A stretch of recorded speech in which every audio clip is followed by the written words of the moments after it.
All right, folks, the 2022 midterms have officially started, and I say that because Donald Trump's rallies are back. Not only does Donald Trump have a rally scheduled for January 29th in Texas, but this past Saturday, a few days ago, Donald Trump held his first rally of the year. It is already in support of 2022 candidates. We are in the 2022 midterms. This rally was in Florence, Arizona. It was an extremely dangerous rally. It was a rally um, e- incredibly corrosive to democracy based on the things that Donald Trump was saying. And the entire speech, quite frankly, sounded like a 2020 election speech, but it's 2022. And when you hear Donald Trump talk about information will soon come out of Arizona, you might be saying, about which election? He's not talking about the election in 2020, even though now it's 20. Yes, he is. He's still talking about the 2020 election. And at this point, if you believe any of this stuff, you are truly beyond reach. Now, the rally rather had all of the normal stuff, all of the normal Trump lies. Trump's left eye swollen, almost completely shut. I don't know that Trump's left eye opened during the entire rally. We still don't know what that's about. Blacks for Trump strategically placed on the stage right behind Trump, the crowd getting bored very quickly until he says the craziest of crazy things, at which point they show signs of life. And we're going to just look at a few different moments of this. And to me, the quintessential moment was Donald Trump when finally addressing what happened on January 6, 2021, saying his main complaint is they only talk about the rioters. They don't talk about how big his crowd was on that day. Take a look at this. That crowd. They talk about the people that walked down to the Capitol. They don't talk about the size of that crowd. I believe it was the largest crowd I've ever spoken before. And they were there to protest the election. You were there, right? Am I right? I think it was the largest crowd I've ever, and the fake news never talks about it. They never talk about it. Exactly how many of those? It was the largest crowd at any insurrection incited by a sitting president ever. And the media won't tell you that. Beyond belief, guys. I mean, just utterly beyond belief. Maybe the most notable moment was when Donald Trump made these incredible claims that he clearly is getting from right-wing media like Tucker Carlson and other right-wing shows. Donald Trump said white people are being discriminated against for vaccination and for COVID treatment. If you're white, you are put at a disadvantage on getting treatment and on getting vaccines. That's what Trump said. Just denigrating white people to determine who lives and who dies. If you're white, you don't get the vaccine, or if you're white, you don't get therapeutics. It's unbelievable to think this. And nobody wants this. Black people don't want it. White people don't want it. Nobody wants it. It's not even believable. You saw this a week ago where it came out. Nobody can even believe it. They don't even talk about it, and they don't want to talk about it because they know it doesn't work very well for them. But the Wall Street Journal described the practice race-based preferential COVID treatment, said that's what it is. You get it based on race. In fact, in New York State, if you're white, you have to go to the back of the line to get medical help. Think of it. If you're white, you go right to the back of the line. This race-based medicine is not. So what's the story with this? Because people at the rally and on the online right just accepted it and ran with it. Number one, this is something that Tucker Carlson's been saying, and so have others. Now, here are the facts on this, because if people believe this, we're really in rough shape. White people, I feel like an idiot even talking about this. White people are not being excluded from vaccines. There's a plentiful supply. And there is no evidence white people are being sent to the back of the line for COVID care as a matter of public health policy. What Donald Trump and Tucker and others are referring to is a New York policy that allows race and ethnicity to be considered when dispensing oral antiviral treatments, which are of limited supply, because we know that race and ethnicity are a risk factor for COVID. OK, the idea of all of this policy is steer treatment to people with the most risk of severe disease from COVID. And as a result of that, we know that Hispanic folks and Black folks, as a result of historical health and social inequalities, are more at risk of being severely ill or dying from the virus. It's just a risk factor. That's all it is.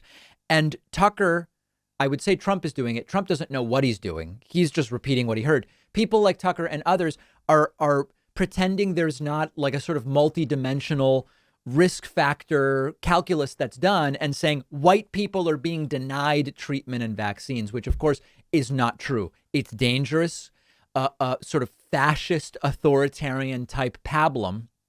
And it's also not true. Trump then seemingly admits he didn't win the election. This is just kind of another one of these funny moments. Take a look at this. We did have tremendous success. You know, you ever hear some of the little things where they analyze elections? If you win Ohio and Florida, you always win. We won Ohio and Florida. But if you win Ohio and Florida and Iowa, and we won big, all of them, then 100%. If you win a certain number of states having to do with legislatures and state, we won all of them, every one of them. There's like 15 of them, different little tests, and we won them all. The only thing we didn't win was the election, you know? Yeah. So that's it. These little things are just dropped in where you say, oh, so you are saying you didn't win. And I'm sure if you called him on it, he would say, well, no, I mean that they took it from me. Trump also pushing another Tucker Carlson conspiracy, which is that it's essentially boiling down to the FBI did the riots. It wasn't really Trumpists. The FBI organized it and did it all. Here is Trump talking about that. Exactly how many of those present at the Capitol complex on January 6th were FBI confidential informants, agents, or otherwise working directly or indirectly with an agency of the United States government? People want to hear this. How about the one guy? Go in, get in there, everybody. Epps, get in there, go. Nothing happens to him. What happened with him? Nothing happens. Did any of these individuals play any role whatsoever improving or facilitating the events at the Capitol? That's what we want to know. And most importantly, why aren't they investigating November 3rd, a rigged and stolen election, without getting to the bottom of which we will never have a fair and free democracy? Why aren't they looking at that? So again, Trump clearly watching right-wing media, picking up any old conspiracy that he hears. We've already debunked that one extensively. The other notable thing about this Trump rally is that Donald Trump was notably more transphobic than normal. Trump, I don't want to say he didn't do any transphobia during his presidency. He did. But Trump really almost relishing the transphobia here mentions post-birth abortion as well. And we're done taking lectures on science from a party that tells us that men are women, women are men, and the babies, this is a fact, the babies can be killed even after birth, right? After birth.